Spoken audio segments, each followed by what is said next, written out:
ආයිබෝන් අද ඔයාලට මම කරන්න බලාපොරොත්තු වෙන්නේ 2022 අපේ ගිය සතියේ ඔන්ලයින් ක්ලාස් එකේ අපි කතා කරා රසායනික ගණනය කිරීම වල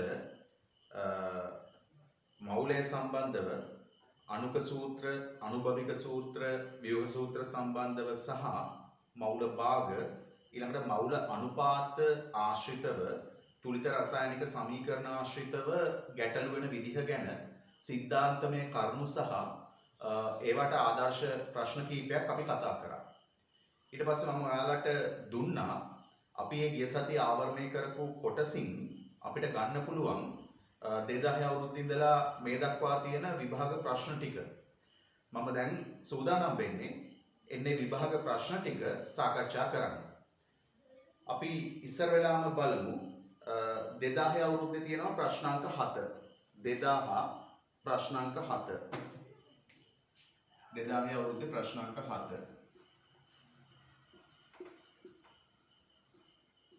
ප්‍රශ්නාංක 7.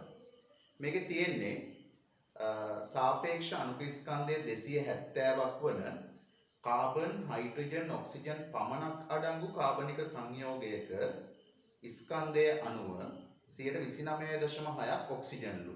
ඒ කියන්නේ කාබන්, හයිඩ්‍රජන්, ඔක්සිජන් විතරක් තියෙන කාබනික සංයෝගයක් තියෙනවලු. මෙයාගේ සාපේක්ෂ අණුක ස්කන්ධය 270යි. සාපේක්ෂ අණුක ස්කන්ධය 270 නම් මෙයාගේ මවුල එකක ස්කන්ධය ග්‍රෑම් 270යි කියලා අපිට ගන්න පුළුවන්. එතකොට මෙයාගේ මවුල එකක් කියලා මම ගන්නවා. අපි දන්නේ නැහැ මේකේ කාබන් කොච්චර තියෙනවද, හයිඩ්‍රජන් කොච්චර තියෙනවද, ඔක්සිජන් කොච්චර තියෙනවද කියලා පරමාණු මවුල. අපි හිතමු කාබන් X තියෙනවා, HY තියෙනවා, OZ තියෙනවා කියලා. එතකොට ඔන්න මෙයාගේ මවුල එකක් ගත්තොත් ග්‍රෑම් 270යි. ඕක තමයි මේකේ තේරුම. අපෙන් අහනවා මේ සංයෝගයේ අණුවක ඔක්සිජන් පරමාණු කොච්චර තියෙනවද කියලා. ඒ කියන්නේ මේ සංයෝගයේ අණු එකක ඔක්සිජන් පරමාණු කොච්චර තියෙනවද? ඒ කියන්නේ මෙන්න මේ Z කියන අගය කීයද කියලා තමයි මේ ප්‍රශ්නේ අහන්නේ. දැන් අපිට දත්තයක් විදිහට මෙයාලා දෙනවනේ මේකේ ඔක්සිජන් තියෙනවා 129.6 ස්කන්ධය අණුව. එතකොට මෙයාගේ සම්පූර්ණ ස්කන්ධය 270යි නම් මේකේ තියෙන ඔක්සිජන් ස්කන්ධය වෙන්නේ මේක 100ෙන් බෙදලා 29.6න් වැඩි කරා. ඔන්න උතරින් එනවා මෙයාගේ 129.6ක් ඔක්සිජන්නේ. එහෙනම් මේ 270න් 129.6ක් ඔක්සිජන් ස්කන්ධයක් මේ සංයෝගයේ තියෙනවා. එතකොට මේකේ තියෙන පරමාණු ගාන හොයන්න මම කියලා දුන්න සමීකරණයක් අපිට ස්කන්ධයක් තියෙනවා නම් ස්කන්ධය මෞලික ස්කන්ධයෙන් බෙදුවොත් තමයි ඒකේ තියෙන මෞල ගානට සමාන වෙන්නේ.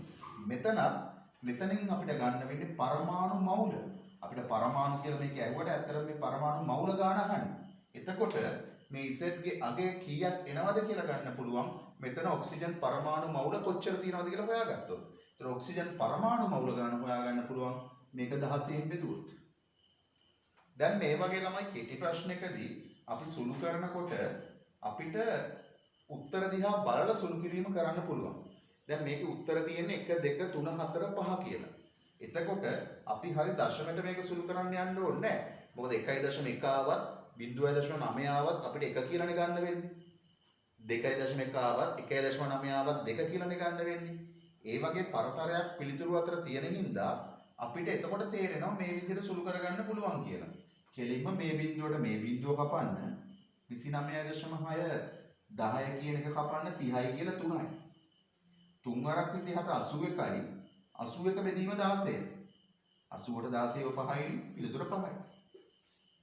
ඔන්න ඔය විදිහට හිතලා අපිට පිළිතුර ලබා ගන්න පුළුවන්. මම හිතනවා ප්‍රශ්නේ පැහැදිලි ඇති. ඊළඟට බලමු ඒ අවුරුද්දේම තව ප්‍රශ්නයක් තියෙනවා. ප්‍රශ්නාංක 9. 2000 අවුරුද්දේම ප්‍රශ්නාංක 9.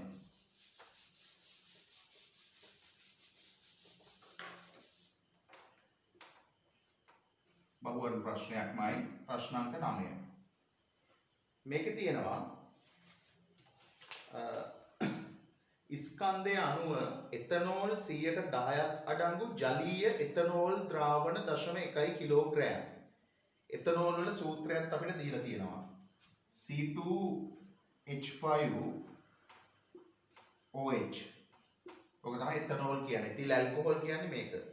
ස්කන්ධය අනුව 10%යිලු එතනෝල් අඩංගු වෙන්නේ ජලීය එතනෝල් ද්‍රාවණ 0.1 කිලෝග්‍රෑම්. 0.1 කිලෝග්‍රෑම් කියන්නේ ග්‍රෑම් 100ක් නේ. 0.1 කිලෝග්‍රෑම් කියන්නේ ග්‍රෑම් වලින් 100ක්.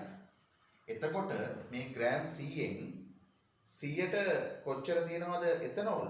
10%ක් එතනෝල්. එතනෝල් තියෙනවා 10%ක්. එහෙනම් ඉතිරිය කවුද? එතකොට ජලීය ද්‍රාවණයක් හින්දා අපිට ගන්න වෙනවා මෙයාගෙන් 90ක් ජලය. මෙයාගෙන් 90ක් ජලය. දැන් අපෙන් අහනවා කොහොම දීලා මේකේ හයිඩ්‍රජන් පරමාණු මවුල කොපමණ අන්තර්ගත වේද? හයිඩ්‍රජන් පරමාණු මවුල කොපමණ අන්තර්ගත වේද? දැන් ළමයි ග්‍රෑම් 100ක ජලීය එතනෝල් ද්‍රාවණයෙන් 10%ක් එතනෝල් කියන්නේ එතනෝල් තියෙනවා ග්‍රෑම් වලින් 10ක්. ජලය එතකොට 90ක් කියලා ගන්න ඕනේ මේ දෙන්න විතරයි ඉන්නේ. එතකොට මේ දෙන්න විතරක් ඉන්න හින්දා 90ක් ජලය කියලා ගන්න ඕනේ. එතකොට ජලය තියෙනවා ග්‍රෑම් 90ක්. එහෙනම් අපිට පුළුවන් මේකේ තියෙන එතනෝල් මවුල ගාන හොයාගන්න පුළුවන් මෙන්න මේ සම්බන්ධය පාවිච්චි කරලා. මවුල ගාන සමානයි ස්කන්ධයේ බෙදීම මවුලික ස්කන්ධය. ඒක පාවිච්චි කරලා එතනෝල් මවුල ගාන හොයාගන්නත් පුළුවන්. මෙතනෝල් නම් ජලයේ මවුල ගාන හොයාගන්නත් පුළුවන්. අපෙන් අහන්නේ හයිඩ්‍රජන් පරමාණු මවුල ගන්න. ඉතින් ළමයි එතනෝල් මවුල ගාන දන්නවනම් එතනෝල් මවුල එකක තියෙනවනේ හයිඩ්‍රජන් පරමාණු මවුල 6ක්. ඒ වගේම ජලයේ මවුල එකක තියෙනවනේ හයිඩ්‍රජන් පරමාණු මවුල 2ක්. එහෙනම් අපිට හොයාගන්න පුළුවන් අපි ඉස්සල්ලාම කරන්නේ මෙයාගේ මෞලික ස්කන්ධය 24යි 29යි 30යි 46යි. 46න් බෙදලා GMOL ඍණ 1 පිළිතුර මවුල වලින් එනවා. ඒ එන්නේ එතනෝල් මවුල ගාන අපිට ඕන හයිඩ්‍රජන් හින්දා අපි වැඩි කරනවා 6. මොකද එතනෝල් එක මවුලයක හයිඩ්‍රජන් පරමාණු මවුල 6ක් තියෙනවා. ඒ වගේම ග්‍රෑම් 90 තියෙන ජලයේ මවුල ගාන හොයන්න පුළුවන් 18න් බෙදුවහම GMOL ඍණ 1. මෙතනින් එනවා 5යි කියලා. ඒතකොට ඒක වැඩි කරන්න පුළුවන් 2කින්. මොකද හයිඩ්‍රජන් මවුල එකක H2O මවුල එකක හයිඩ්‍රජන් පරමාණු මවුල 2ක් තියෙනවා. දැන් එතකොට මුළු හයිඩ්‍රජන් පරමාණු මවුල ගාන එනවා මේ දෙකේ එකතුයි. දැන් මෙතන 10 6න් වැඩි කරාම 60යි 60 බෙදීම 46. 60 46න් බෙදුවම එන 1.3ක් වගේ ගානක්.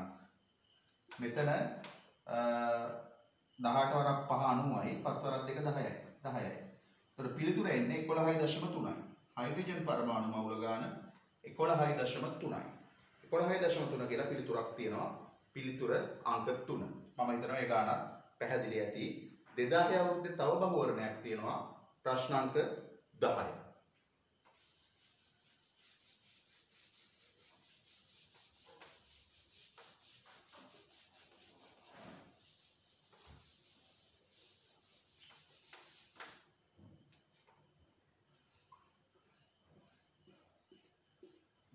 බහුවර්ණාංක 10.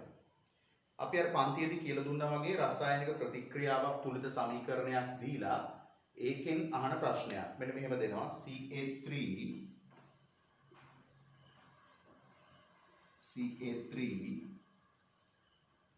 PO4 twice plus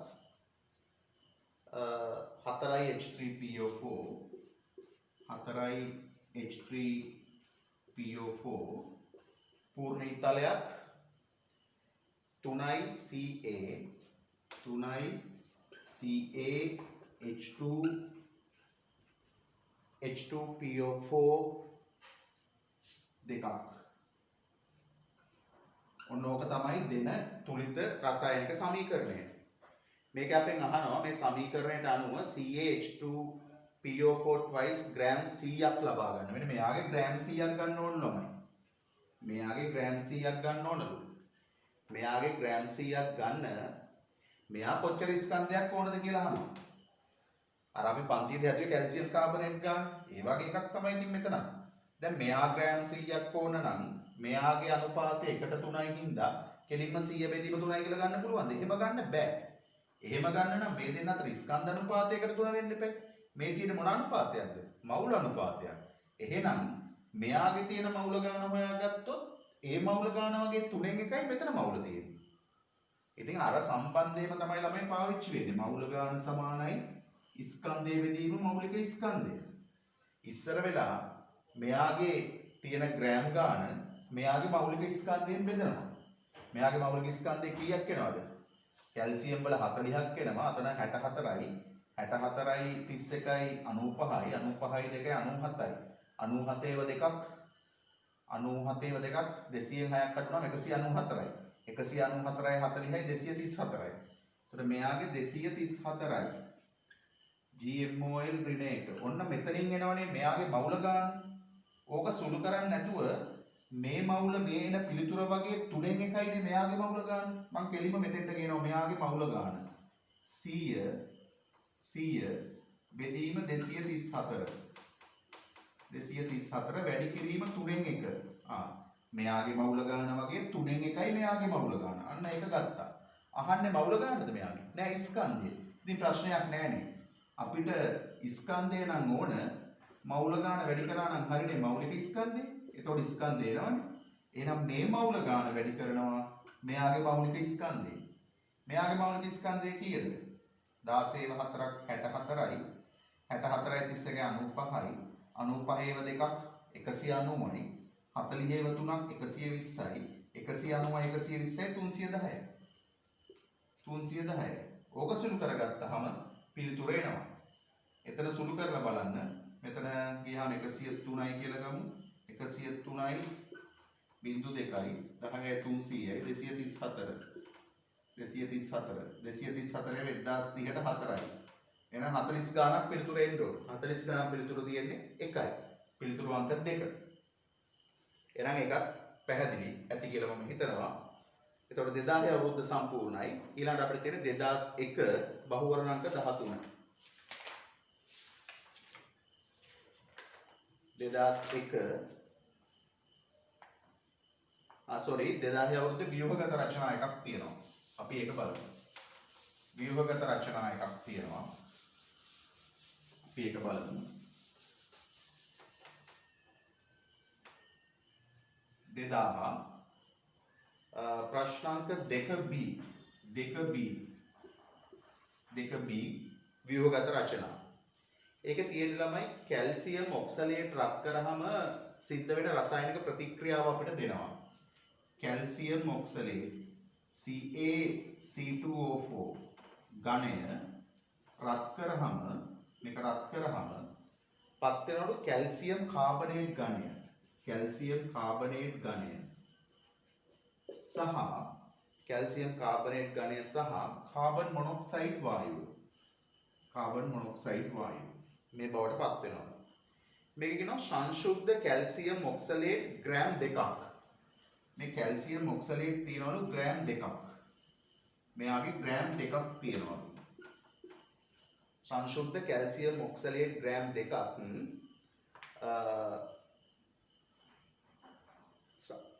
අසම්පූර්ණව තාප වියෝජනය වෙනවා කියන්නේ මේක රත් කරාට මේ ඔක්කොම මේ ප්‍රතික්‍රියාවට භාජනය වෙන්නේ නැහැ. ඒ කියන්නේ මේකේ කැල්සියම් ඔක්සලේට් යම් ප්‍රමාණයක් මේකේ CaC2O4 යම් ප්‍රමාණයක් රත් කරා කියලා මොකුත් වෙන්නේ නැතුව CaC2O4 විදිහටම තියෙනවා. CaC2O4 විදිහටම තියෙනවා. තව යම් ප්‍රමාණයක් රත් කරාම මේ විදිහට වියෝජනය වෙනවා. ඉතින් ඊට පස්සේ අපිට කියනවා මේකේ අසම්පූර්ණ තාප වියෝජනය වෙලා ග්‍රෑම් 1.78ක ඵලයක් ලැබුණා. එහෙනම් මෙන්න මේක තමයි ග්‍රෑම් 1.78 කියලා කියන්නේ. මොකද මෙයා අසම්පූර්ණව තාප වියෝජනය වෙනවා කියන්නේ මෙයාගේ යම් කොටසක් ඒ විදිහටම තියෙනවා. යම් කොටසක් මේ ප්‍රතික්‍රියාවට අනුව තාප වියෝජනය වෙනවා. ඊට පස්සේ අපිට කියනවා මේ වියෝජනය නොවූ කැල්සියම් ඔක්සලේට් වල ස්කන්ධය ගණනය කරන්න. වියෝජනය වුණේ නැති කැල්සියම් ඔක්සලේට් වල ස්කන්ධය. මෙන්න මේ කැල්සියම් ඔක්සලේට් වල ස්කන්ධය. වියෝජනය නොවූ කැල්සියම් ඔක්සලේට් කියන්නේ ඔය ටිකනේ. ඔය ටිකේ ස්කන්ධය හොයන්න. මම මේක හොයන විදිහ කියලා දෙන්නම්. සුළු කිරීම ඔයගොල්ලෝ කරගන්න එක විතරයි කරන්න තියෙන්නේ. මේ වගේ ගානකදී ළමයි අපි කරන්න ඕන. බලන්න මේකේ මෙතන ස්කන්ධයේ ග්‍රෑම් 2ක් තිබිලා මේ කොටස වියෝජනය වෙලා මේ කාබන් මොනොක්සයිඩ් කියන වායුව විදිහට එළියට යනවා. කැල්සියම් කාබනේට් ටික ඝනයක් විදිහට තියෙනවා. මෙයාගේ තව කොටසක් තාප වියෝජනය වෙන්නේ නැතුව තියෙනවා. ඒ ටික එකතුව දෙනවා 1.78යි කියලා. තිබුණ ග්‍රෑම් 2ක් මෙතන දැන් තියෙන 1.78යි. අඩු වූ ස්කන්ධය කියලා කියන්නේ පිට වෙච්ච කාබන් මොනොක්සයිඩ් ස්කන්ධය වෙන්න ඕන. ඕනම රසායනික ප්‍රතික්‍රියාවක ප්‍රතික්‍රියකවල ස්කන්ධය ප්‍රතිඵලවල ස්කන්ධයට සමාන වෙන්න ඕන. සංයුත පද්ධතියක් නම් ඔක තියෙනවා. ඉතින් වායුවක් පිට වුණොත් අඩුවන ස්කන්ධය කියලා කියන්නේ පිට වෙච්ච වායුව. එහෙනම් මෙතන ග්‍රෑම් 2කින් 1.78ක් අඩු කරාම එන 0.22 ග්‍රෑම් කියන්නේ මෙයාගේ පිට වෙච්ච කාබන් මොනොක්සයිඩ් ස්කන්ධය. දැන් ළමයි හරි ලේසි. අර සමීකරණෙමයි මවුල ගාන සමානයි ස්කන්ධයේ බෙදීම මෞලික ස්කන්ධය. ඕක තමයි මේ පැත්තට කරකවකව හදන්න තියෙන්නේ. මෙතන මෙයාගේ තියෙන ස්කන්ධය මෙයාගේ මෞලික ස්කන්ධයෙන් බෙදලා මෙයාගේ මවුල ගාන හොයාගන්න. ඒ මවුල ගාන සමාන වෙනවා මෙතන කැල්සියම් ඔක්සලේට් මවුල ගානට. දැන් කැල්සියම් ඔක්සලේට් මවුල ගාන දන්නවනම් කැල්සියම් ඔක්සලේට් වල මෞලික ස්කන්ධයෙන් වැඩි කරලා මෙතන තියෙන කැල්සියම් ඔක්සලේට් දහනය වෙච්ච ස්කන්ධය හොයාගන්න. සම්පූර්ණ ස්කන්ධේ මේ ස්කන්ධය අඩු කරාම මෙයාගේ ස්කන්ධය එනවා. පැහැදිලිනේ? කාබන් මොනොක්සයිඩ් වල ග්‍රෑම් ගාන එයාගේ මෞලික ස්කන්ධයෙන් බෙදලා මෙයාගේ මවුල ගාන ගන්න. මෙයාගේ මවුල ගාන සමාන වෙනවා දහනය වෙච්ච කැල්සියම් ඔක්සලේට් මවුල ගානට. කැල්සියම් ඔක්සලේට් මවුල ගාන දන්නවනම් එයාගේ මෞලික ස්කන්ධයෙන් වැඩි කරලා මෙයාගේ ස්කන්ධය ගන්න පුළුවන්. ඉතින් සම්පූර්ණ ස්කන්ධයක් දන්නවනම් දහනය වෙච්ච කැල්සියම් ඔක්සලේට් ස්කන්ධයක් දන්නවනම් දහනය නොවිච්ච ස්කන්ධය කියන්නේ මුළු ස්කන්ධයෙන් මේ ස්කන්ධය අඩු කරාම එන ගාන. මේක ඔයගොල්ලන්ට හදාගන්න පුළුවන්. මම හිතනවා ඒක කරගන්න පුළුවන් කියලා. මොකද මේවා ගොඩාක්ම වෙලා අරගෙන ගොඩාක්ම සරලව පැහැදිලි කර ගියොත් අපි බලාපොරොත්තු වෙන වැඩ ප්‍රමාණය අපිට කරගන්න බැරි වෙනවා. දැන් අපි සම්පූර්ණ සිද්ධාන්තات ඉගෙන ගන්න ඕන. අවුරුදු 20ක විභාග ප්‍රශ්නත් හදන්න ඕන. ඊට පස්සේ අලුත්ම ප්‍රශ්න තියෙන ආදර්ශ ප්‍රශ්න පත්‍ර වලටත් හුරු වෙන්න ඕන. ඉතින් ඔය කොටස කරන්න අපි යම්කිසි වේගයක් රඳවා ගත යුතුයි. ඒ හින්දා මම අනවශ්‍ය විදිහට ගොඩාක්ම කාලය අරන් එකම ප්‍රශ්නේ එකම වෙලාවක් පැහැදිලි කරන්න යන්නේ නැහැ. පුළුවන් උපරිම විදිහට ඔයගොල්ලෝ තේරුම් ගන්න පහසු විදිහට පැහැදිලි කිරීම කරනවා. හරි. ඒ ප්‍රශ්නේ ඔයාලට දැන් කරගන්න පුළුවන්. එතකොට 2000 අවුරුද්ද සම්පූර්ණයි. ඊට පස්සේ අපිට තියෙන 2001 ප්‍රශ්නාංක 13.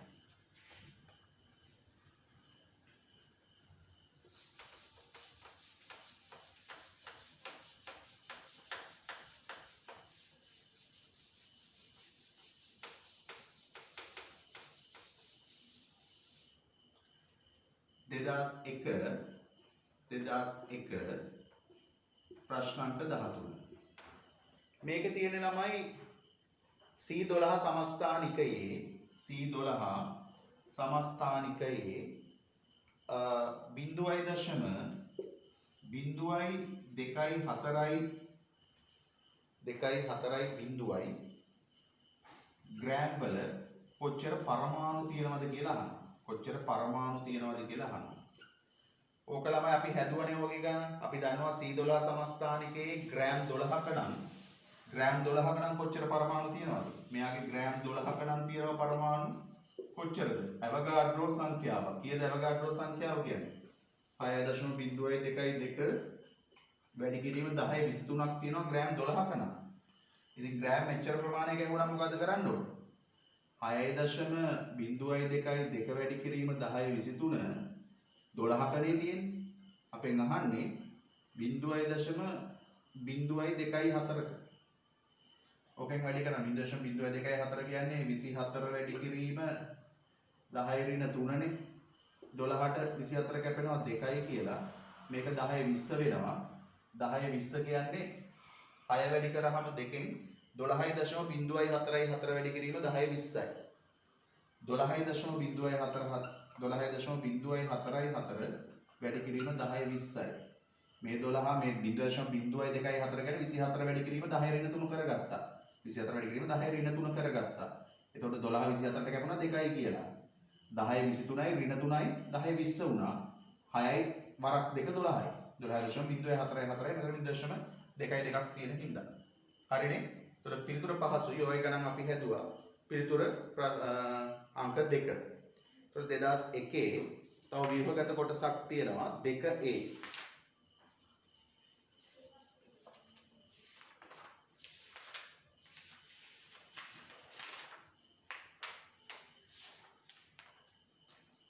ව්‍යුහගත කොටසක් තියෙනවා 2A. ඒකත් බලමු අපි.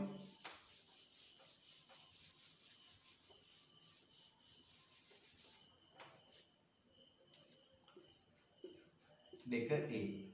ඒකේ කියනවා ළමයි නිෂ්ක්‍රීය පරිසරයක් තුල x නම් වූ අකාබනික ලවණය පූර්ණතාප වියෝජනයෙන් x කියලා අකාබනික ලවණයක් තියෙනවලු මේක පූර්ණතාප වියෝජනය වෙනවලු පූර්ණතාප වියෝජනයෙන් Cr2O3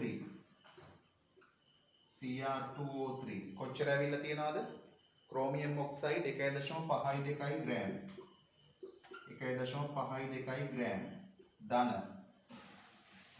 H2O 0.72 gram H2O 0.72 gram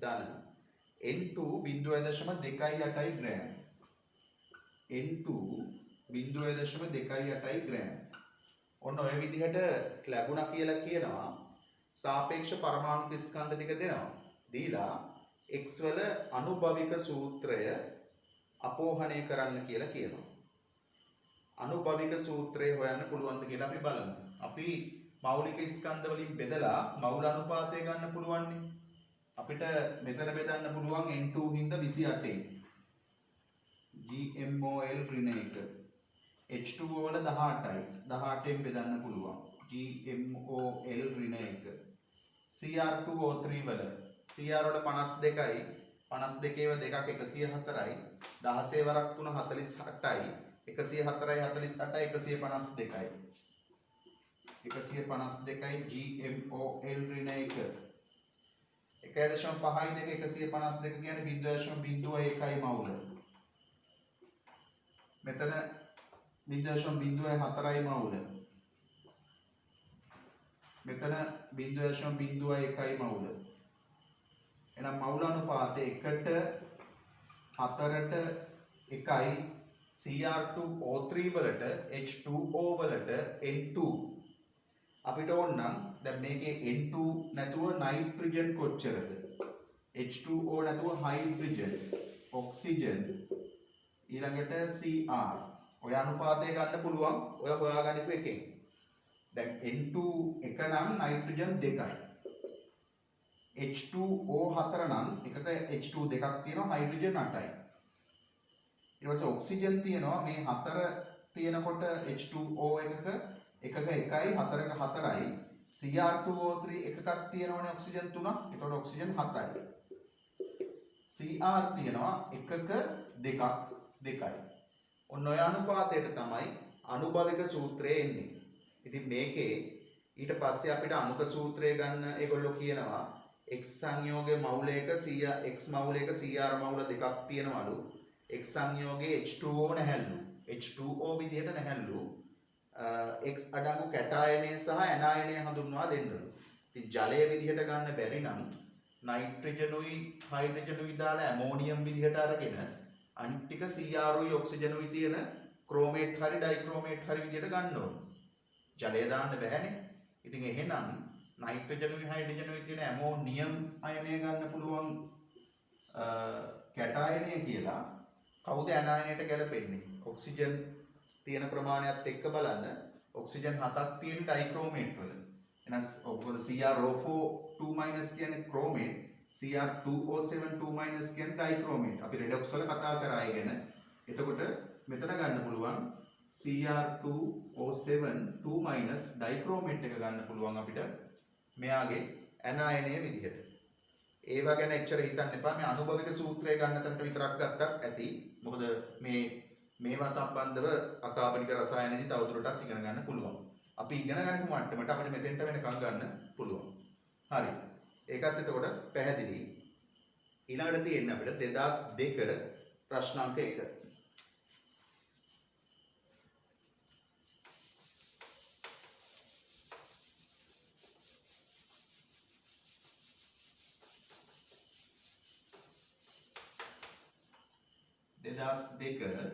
දෙදස් දෙක ප්‍රශ්නාංක 1.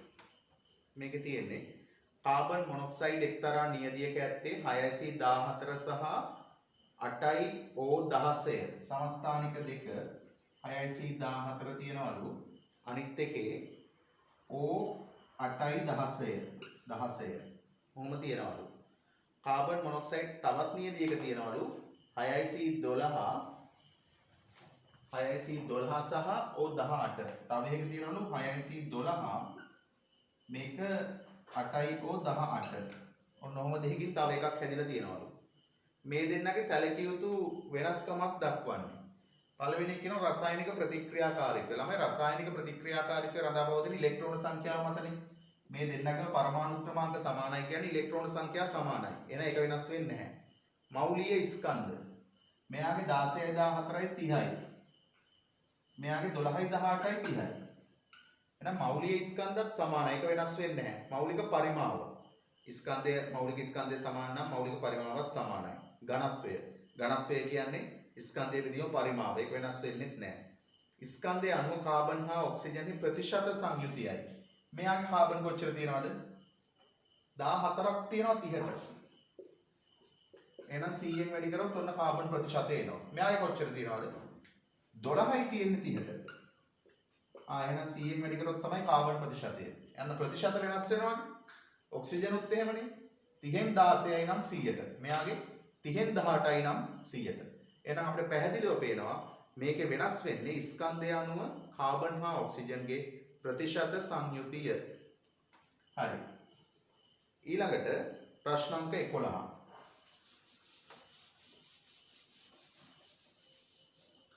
දෙදස් දෙක ප්‍රශ්නාංක 11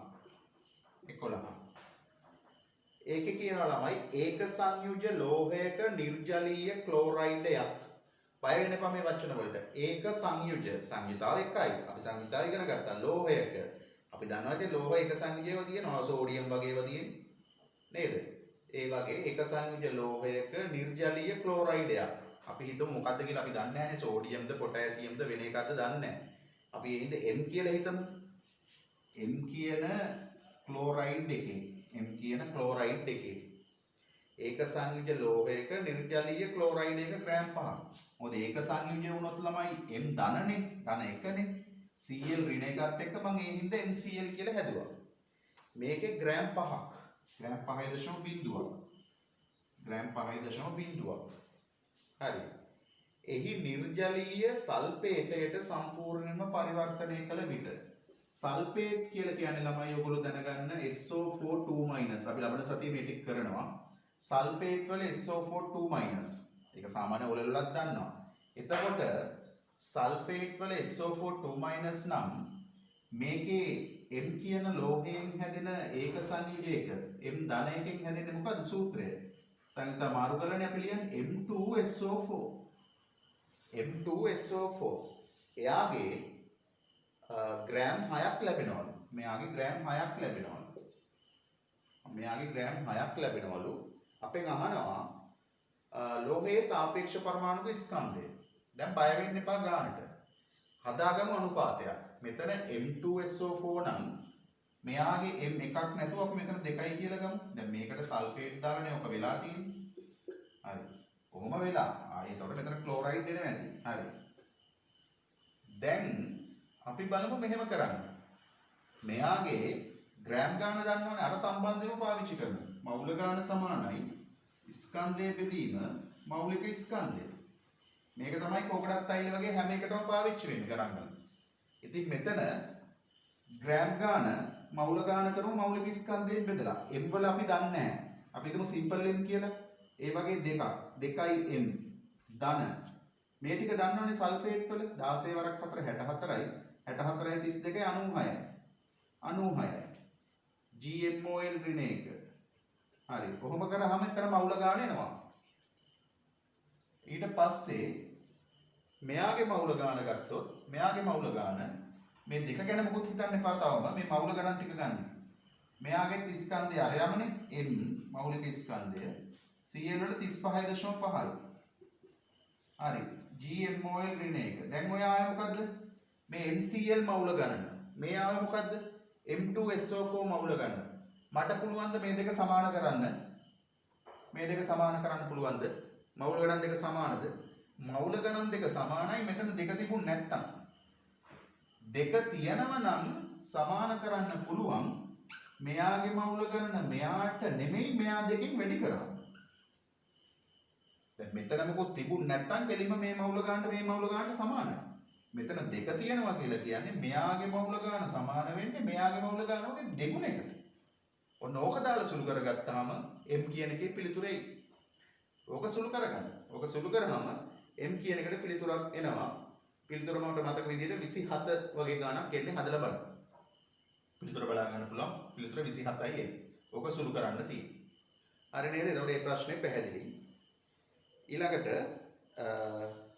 අපි හැදුවේ එතකොට 2002-11 ඊළඟට 2003 ප්‍රශ්නාංක 29.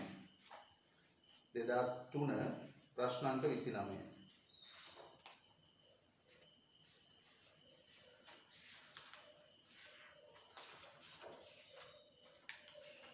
ඔන්න ලේසිම ප්‍රශ්නයක් දීලා.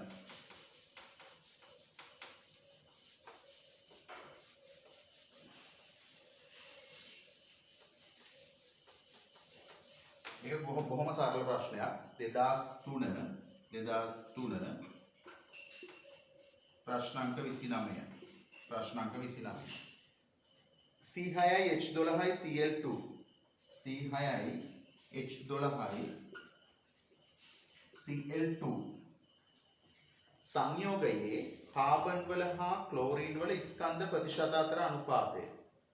කාබන් වල හා ක්ලෝරීන් වල ස්කන්ධ ප්‍රතිශත. මොන හරි එක ස්කන්ධ ප්‍රතිශතය දුන්නොත් අපි ගන්න වෙන්නේ මේකේ සම්පූර්ණ ස්කන්ධය අරගෙන එකෙන් කාබන් කොච්චර තියනවද 100න් වැඩි කරනවා.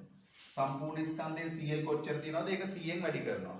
සම්පූර්ණ ස්කන්ධය මෙයාගෙන 12 වරක් 6 72 ධන එක වැඩි කිරීම 12 ධන 35.5 වැඩි කිරීම 2. ඕක තමයි මෙයාගේ සම්පූර්ණ ස්කන්ධය එන්නේ.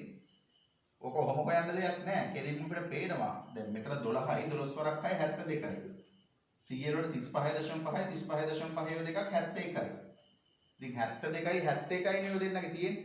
ඉතින් මේ සම්පූර්ණ ස්කන්ධය අරන් 72 බෙදීම සම්පූර්ණ ස්කන්ධය වැඩි කිරීම 100 කියලා මෙයාගේ ප්‍රතිශතය එනවා. 71 බෙදීම සම්පූර්ණ ස්කන්ධය වැඩි කිරීම 100 කියලා මෙයාගේ ප්‍රතිශතය එනවා. ඉතින් ප්‍රතිශත අතර අනුපාතය එන්නේ බොහොම ආසන්න ගානක්.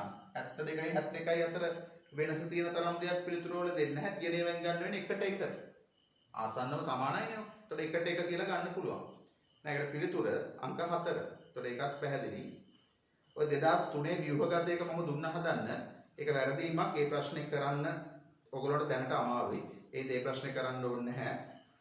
අපි ඊළඟට බලමු 2004 ප්‍රශ්නාංක 10. 2004 ප්‍රශ්නාංක 10.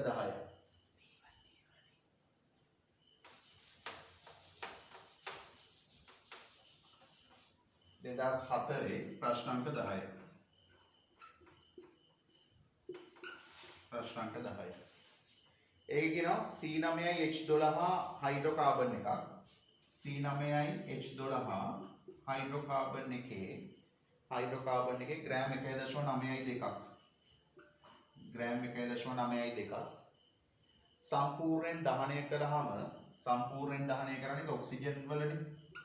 දහන වායු ඔක්සිජන් වල දහනය කරාම දහන පළ විදිහට ලැබෙනවලු කාබන් ඩයොක්සයිඩ් සහ ජල වාෂ්ප. කාබන් ඩයොක්සයිඩ් සහ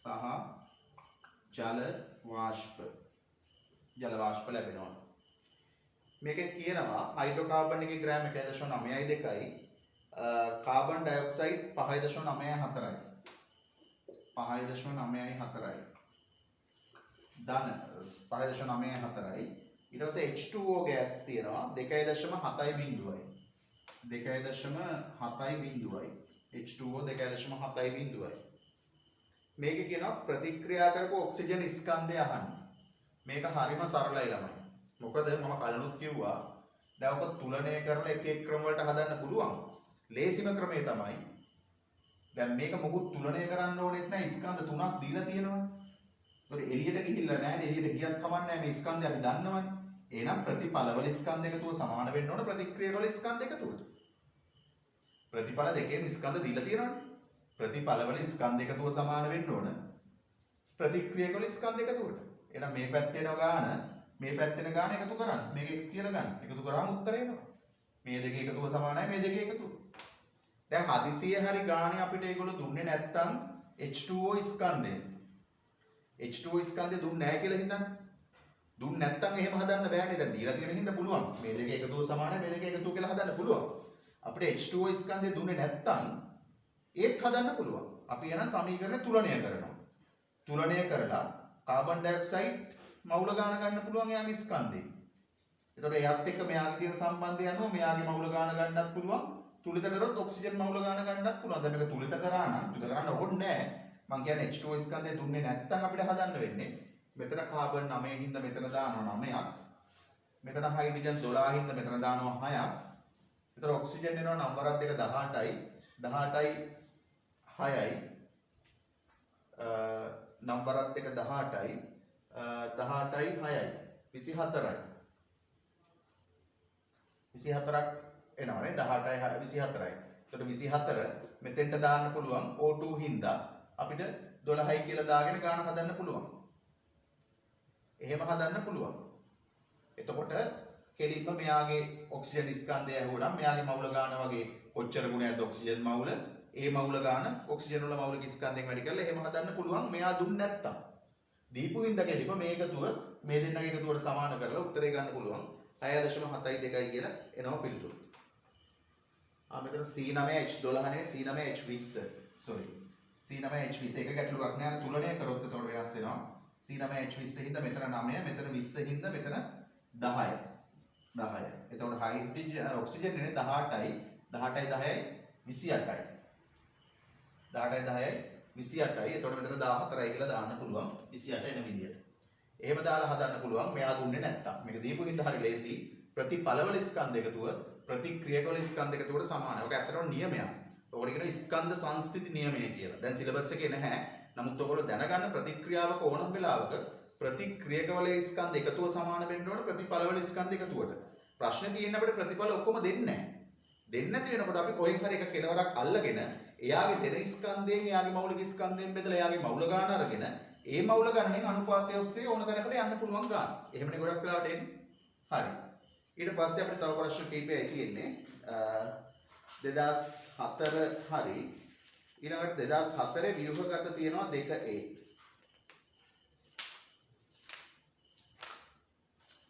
ඒ අවුරුද්දේ ව්‍යුහගත එකක් තියෙනවා 2A. ඒකත් මම ගන්න විදිහ කියලා දෙන්නම්. 2004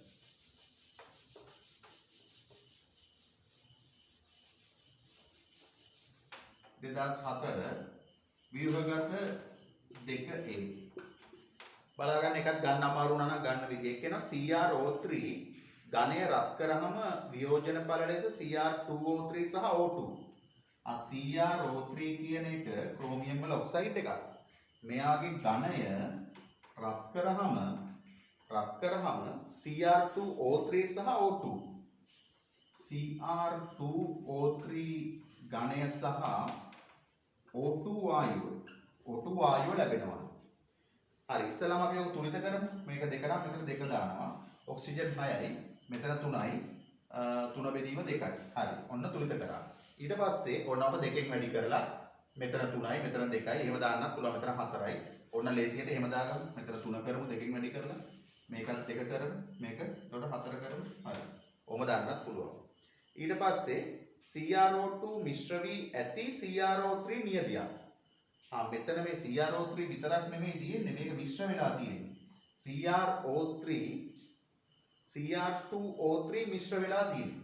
Cr2O3 මිශ්‍ර වෙලා තියෙන CrO3 නියදයකින් ග්‍රෑම් 0.4ක්. මේකෙන් 0.4ක් ග්‍රෑම්. ඔන්න ඔහොමලු ගත්තේ. අරගෙන රත් කරාම Cr2O3 0.31 8යි 4ක් ආවලු.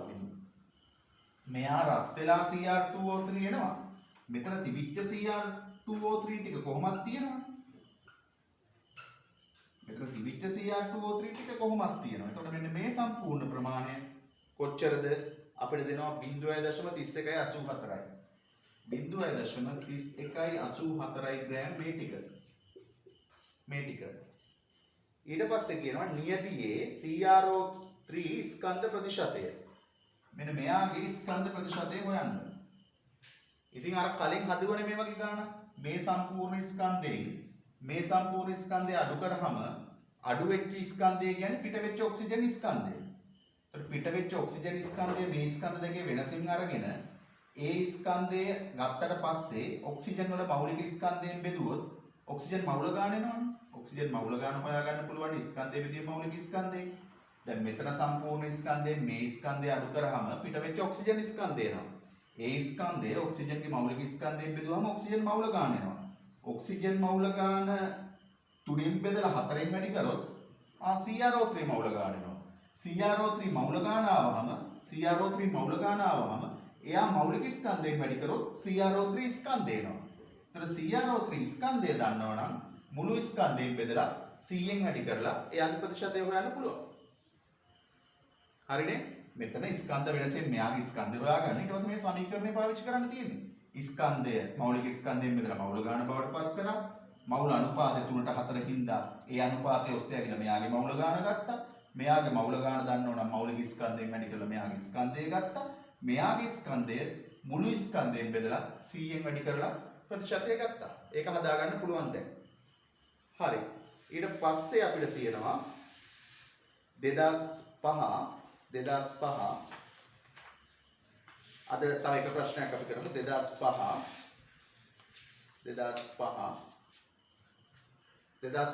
අර අනුක සූත්‍ර අනුබලික සූත්‍රයේ අර්ථය ගන්න. ඒ ගණනත් අද හදමු.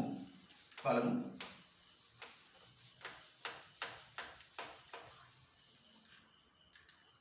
2005 ඒකේ තියෙන්නේ y කියන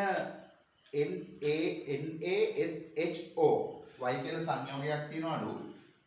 Na සෝඩියම් තියෙනවලු, සල්ෆර් තියෙනවලු, ඊළඟට හයිඩ්‍රජන් තියෙනවලු, ඔක්සිජන් තියෙනවලු. මේක සජල ලවණයක්. සජල ලවණ කියන්නේ ජලයක් තියෙනවා. ස්කන්ධය අනුව Na 18.5යි. ස්කන්ධ අනුපාතය මෙයා 18.5යි. ඊට පස්සේ සල්ෆර් 4යි. කොටකින ඒ ස්කන්ධය අනුව 18.5ක් සෝඩියම්, 25.8ක් සල්ෆර්.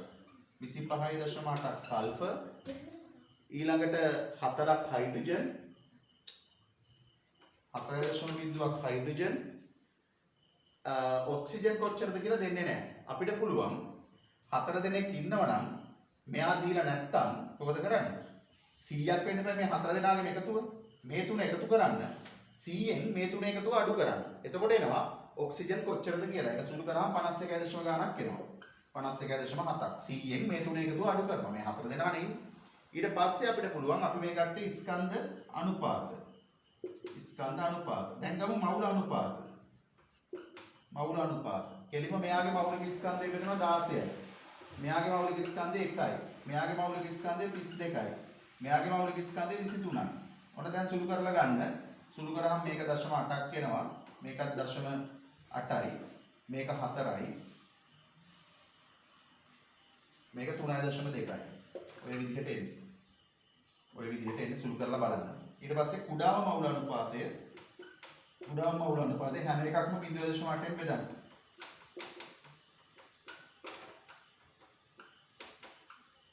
1යි 5යි 4යි.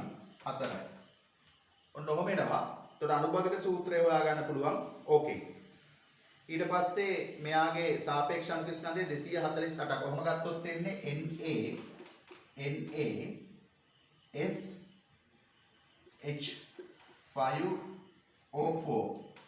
ඕක වාරයක් n කියන එක තමයි අණුක සූත්‍රයට සමාන වෙන්නේ. එතකොට අපිට දෙනවනේ මේකේ කොච්චරද කියලා අණුක ස්කන්ධය 248යි. එතකොට 248යි නම් හරියටම සූත්‍රය හොයා ගන්න පුළුවන්. සෝඩියම් වල 23යි 23 ධන 32 ධන 5 ධන 64 වාරයක් n සමානයි 248යි. මෙතන බලන්න 23යි 32යි 25යි 35යි 45යි 50යි 60යි 124යි 124 වාරයක් n සමානයි 248යි. එතකොට එනවා n කියන්නේ 2යි කියලා. හරි. මේකේ අයනවල සූත්‍ර භාවිත ඒවා අපි ඉන්ऑගනික් වලදී කරන්නේ. මෙතනින් ඇත්තටම බලාපොරොත්තුනේ මම අනුභවික සූත්‍රය අනුක සූත්‍රය ගන්න එක විතරයි. එතකොට ඔයාලට මම හිතන්නේ කරපු ප්‍රමාණය පැහැදිලි. මේ ප්‍රමාණයට මේ ගාන හැදුවම ඇති. ඉතින් ටික හදන්න ඕගොල්ලෝ තාම විෂය දැනුම මදි. 2005 වෙනකම් මම දැන් සම්පූර්ණ කරා. 2006 ඉඳලා ඉතිරි ගැටලු ටික මම තව වීඩියෝ එකක් තදවස් 2ක් යද්දි අප්ලෝඩ් කරන්නම්. ඉතිරි ප්‍රශ්න ටිකට අදාළව. රයිට්. බොහොම ස්තුතියි.